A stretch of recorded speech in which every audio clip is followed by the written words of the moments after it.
여러분 안녕하십니까? 반갑습니다. 김동수입니다.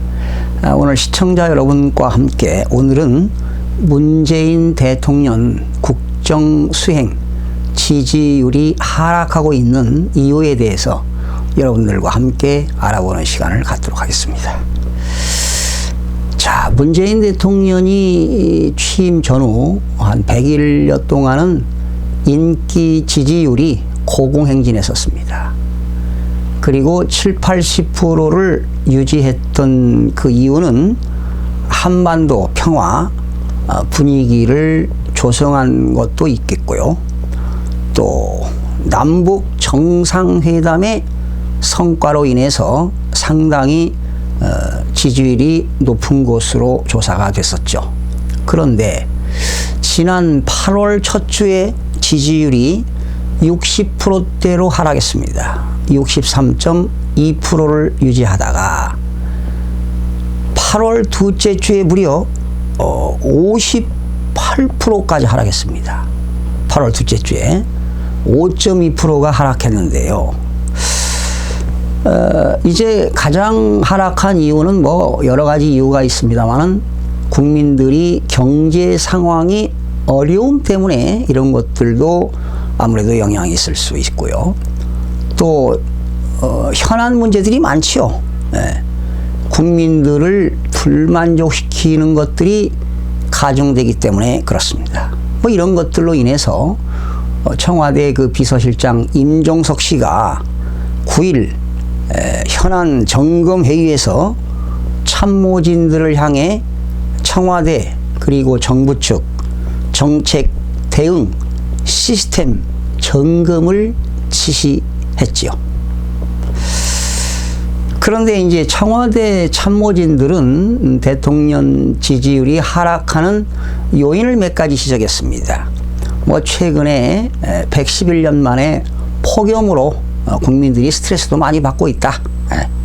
그리고 BMW 차량 화재 사건도 있고, 또 민생 현안에 대해서 청와대와 정부가 대응 속도가 미흡했다는 지적도 있습니다. 그런데 제가 볼 때는 뭐 이런 이유도 되겠습니다만은 드루킹 특검 이것도 문제가 되고 있습니다. 그리고 폭염으로 인해서 한시적으로 전기요금 누진제를 완화해 주겠다고 했는데요. 그런 비판 여론이 커진 것으로도 분석되고 있고요. 특히 행정부처에서 발표하는 경제지표입니다.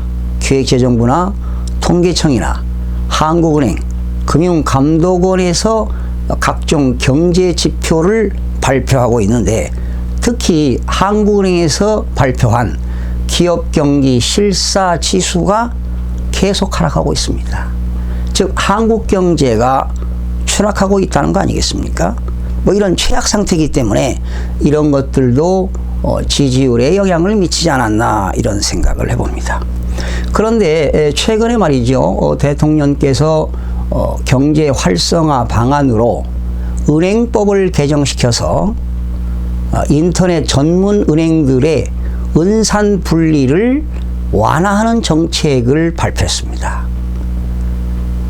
이 은산 분리라고 하는 것은 비금융권에 있는 산업자본을 4%를 초과해서 주식을 소유할 수 없는데, 비금융권에서 인터넷 전문은행을 활성화시키기 위해서 심지어 뭐 34%, 많게는 50%까지 투자할 수 있도록 규제를 완화하는 정책을 발표를 한 것 보면 이러한 민생 불안의 해소를 하기 위해서 행진한 것으로 보여집니다. 특히 며칠 전에 말이죠, 문 대통령 지난달이죠, 26일 날 종로구청의 인근 호프집에서 국민들과 호프타임을 가진 바도 있습니다. 또한 정부의 최저임금 인상 정책으로 자영업자들의 애로사항을 직접 대통령께서 청취한 바도 있습니다. 자, 그런데 개인적으로 그러면 지지율이 반등하려면 어떠한 정책을 수립해야 될까? 몇 가지를 제가 지적을 해보겠습니다.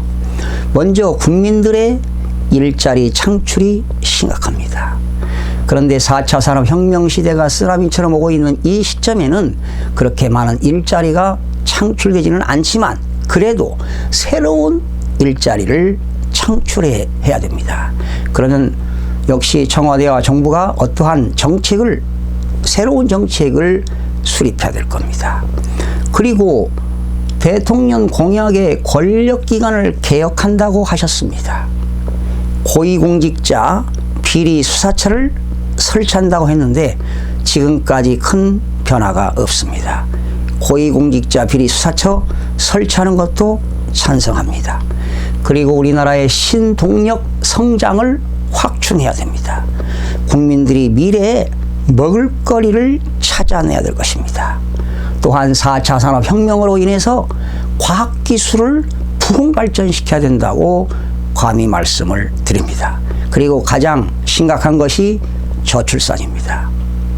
청년들이 결혼해서 아이를 출산하고 정말 행복한 삶을 살아갈 수 있는 저출산 문제와 고령화 문제들을 심도 있게 정부 정책으로 다룬다면 문재인 대통령의 지지율이 상승되지 않을까 이런 생각도 해보면서 여러분들과 함께 알아봤습니다.